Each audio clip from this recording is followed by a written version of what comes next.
Assalamualaikum warahmatullahi wabarakatuh. Halo teman-teman, jumpa lagi di Umpama Negicau, channel yang konsisten membahas murai batu dan informasi tentang dunia burung. Oke teman-teman, gimana kabarnya? Saya harap teman-temanku semuanya dalam keadaan yang baik, selalu diberikan kesehatan, kebahagiaan, diberkahkan rezekinya dan dimudahkan segala urusannya. Amin. Oke teman-teman, seperti biasanya saya akan menanggapi komentar yang ditulis di kolom komentar YouTube.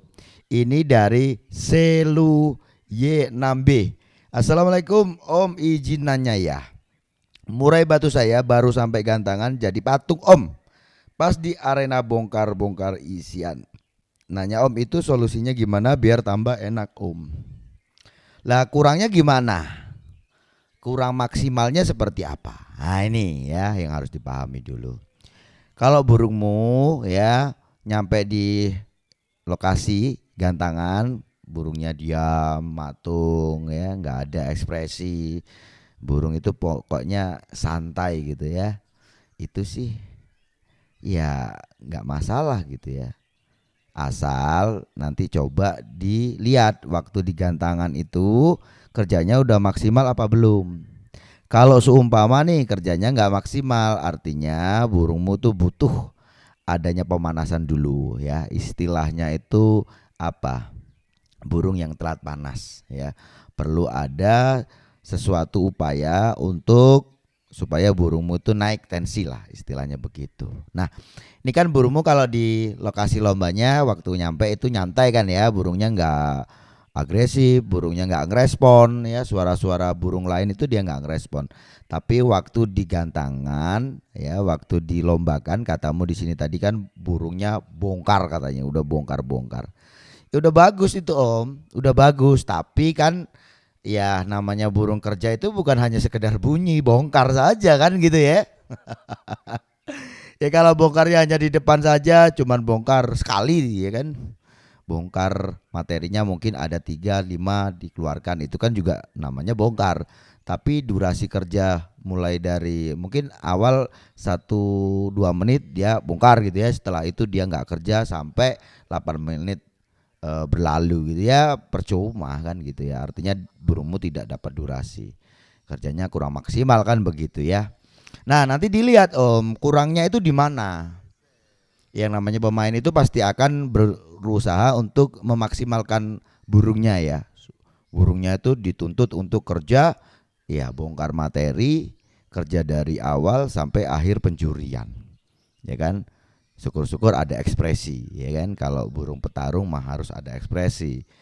Juara burung tanpa ekspresi dengan burung berekspresi itu orang pasti seneng yang burung ada ekspresi gitu ya. Tapi kalau hanya ekspresi saja nanti dikira kan pasang badan, lip sync seperti itu ya. Jadi ya bukan hanya ekspresi saja, tentu saja ya dia juga harus bongkar dan juga main durasi dari awal sampai akhir. Nah itu baru jos. Gitu Om ya. Om, ngomong-ngomong kalau burung seperti mana burung pancing dengan ini ya, sebenarnya aku juga punya gitu ya. Burung itu sampai orang-orang itu juga bingung. Ini burung kok kayak pinter banget ya. Burung itu istilah kalau orang burung ya. Memang tidak semua burung seperti itu ya kan. Artinya sebagian saja yang seperti ini yang memang dari pengondisian burung itu memang enak gitu loh. Ada yang bilang tuh burung seperti ini burung kebal hukum. Jadi kalau dia hanya mendengar saja, dia tidak terprovokasi. Ya, dia santai. Kalaupun ngimbangi cuman suara-suara gonggongan saja. Burungnya lebih cenderung tenang gitu loh. Ya kan? Tapi sewaktu lihat burung, wah itu bedanya 180 derajat. Bahkan saya nih teman-teman ya, mengkondisikan di beberapa burung saya ini tidak harus jauh dari lokasi lomba. Ya, tetapi kebanyakan burung saya kalau aku mau gantangkan pasti akan aku jauhkan gitu ya. Paham kan apa yang saya katakan ini? Ada burung yang saya punya itu memang dalam pengondisian di lokasi lomba tidak harus dijauhkan. Tetapi umumnya burung saya, jadi yang paling banyak itu ya memang harus dikondisikan jauh gitu teman-teman. Agar apa kerjanya maksimal nanti gitu loh ya. Burung tidak gembos, burung kerja neken dari awal sampai akhir, tidak kedodoran dalam durasi dan sebagainya. Itu. Nah, untuk burung-burung yang tidak harus dijauhkan, ya kan? Mungkin pertanyaan begini. Lah itu kok ada yang dijauhkan, ada yang enggak. Nah, semua itu butuh pemahaman. Ya, butuh pemahaman di burung yang kita rawat. Oh, burung ini cocoknya begini. Oh, burung itu memang mintanya begitu gitu ya. Ada burung itu yang memang mintanya didekatkan di lokasi lomba yang fungsinya apa? Untuk supaya burung itu naik tensinya. Ya, burung dengan karakter seperti ini memang sedikit agak lambat. Ya, kan kayak kita pinginnya itu kan kerja itu dari awal sampai akhir tuh ngotot lah bahasanya begitu ya. Bukan hanya kerja di akhir yang ngotot gitu loh. Pengennya kan begitu. Maka ya ini tadi perlu ada upaya supaya burung itu apa? Naik tensi. Dia kalau kegemprong suara-suara burung lain ini kan yang jelas naik tuh tensinya. Wong burung udah ada landasan birahinya soalnya kan gitu ya. Pasti dia nanti akan emosi ya kan, akan punya semangat tarung di situ nanti teman-teman. Tuh maka ada yang saya dekatkan, sengaja memang dekatkan. Bahkan di beberapa video itu saya kasih contoh ya, di mana burung ini saya dekatkan mungkin sekitar 10 meter mungkin ya, 10 meter ya paling jauh 20 meter lah dari gantangan. Ya dia mendengar suara-suara burung ya. Kalau main di komunitas ini kan yang jelas semua kelas yang digantangkan kan murai batu ya, artinya dia mendengarkan ya, sebelum dia digantangkan itu belum dilombakan dia udah mendengar suara-suara burung tarung. Dan memang itu kebutuhan dia, bagusnya begitu, karena kalau dijauhkan biasanya dia di awal-awal itu kurang, di awal-awal kurang, nanti agak lama gitu ya baru dia nanti on gitu ya. Nah untuk burung-burung yang harus dijauhkan ya ini yang saya katakan umumnya begitu.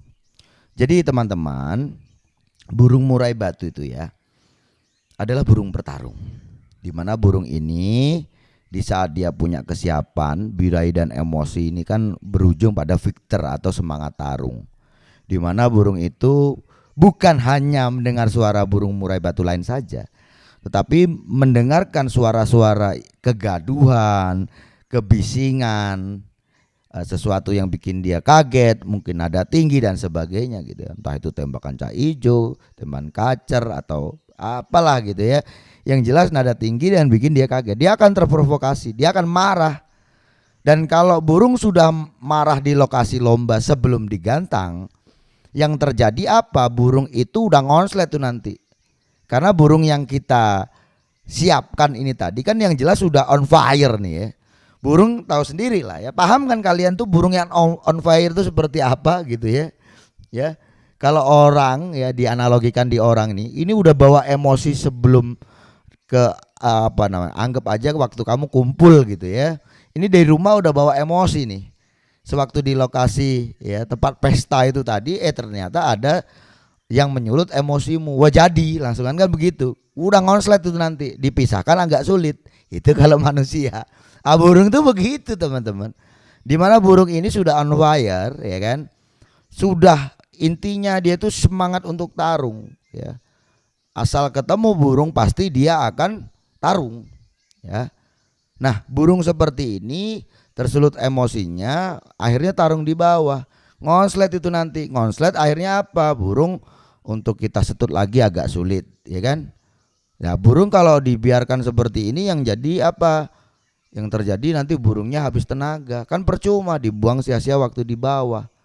Ingat burungmu tuh membutuhkan tenaga untuk nampil dengan ekspresi, ya, dengan gaya, dengan aksi dia. Itu semua itu membutuhkan tenaga. Dia bunyi itu bukan hanya 1-2 menit, dituntut untuk 10 menit gitu loh. Dengan durasi tanpa jeda dari awal sampai akhir. Kan begitu. Nah kalau dia itu tenaganya kurang, yang terjadi apa? Burung yang kerjanya pasti nggak maksimal. Itu ya, jadi itulah alasannya umumnya pemain kenapa kok harus dijauhkan. Ya sampai kamu lihat lah, mungkin ya teman-teman yang bertanya soal pengondisian gitu ya, yang belum memahami ini, mungkin mainnya hanya sebatas di laber-laber gitu kan ya, belum pernah lomba besar gitu ya. Nanti kalau udah di lomba besar nggak ada lagi nih pertanyaan seperti ini, kenapa burung harus dikondisikan gitu kan ya. Kalian akan tahu tuh nanti ada pemain bawa apa namanya, naik motor gitu kan ya, dari hotel ke tempat lokasi lomba, dia nggak pakai mobil, naik motor biar cepat gitu ya. Ada yang naik motor itu bukan di hotel sih ya, tapi tempatnya agak jauh gitu. Itu kalian akan tahu suasana-suasana seperti itu. Artinya apa? Mereka dalam mengondisikan burungnya itu memang lebih spesifik gitu teman-teman ya, lebih intens gitu. Jadi nggak, ya syukur-syukur cuman agak jauh gitu aja. Yang jelas burung ini tidak terprovokasi, intinya begitu. Jadi sejauh apapun itu, yang jelas supaya burungmu itu tadi tidak terprovokasi. Sehingga kalau burungmu terprovokasi, udah nih burungmu fokusnya itu pokoknya tarung. Akhirnya gacor di bawah, dan yang jelas kan kamu kan pengennya burungmu kerja dengan durasi kan ya. Di situ juga umumnya kita memberikan setut pakan. Nah sewaktu kamu mau ngasih setut pakan itu agak sulit. Karena apa? Burungmu udah nggak mau. Mungkin juga ada burung yang kebutuhannya adalah sebelum dilombakan burung itu dimandikan. Nah di waktu kamu mau mandikan, dia karena udah ngonslet nih, udah konslet nih burung nih. Ini kan udah nggak mau mandi akhirnya seperti itu. Jadi agak sulit untuk mengondisikan. Itu teman-teman ya, pada umumnya begitu. Jadi burung itu dikondisikan agak jauh dari lokasi lomba. Gitu teman-teman ya.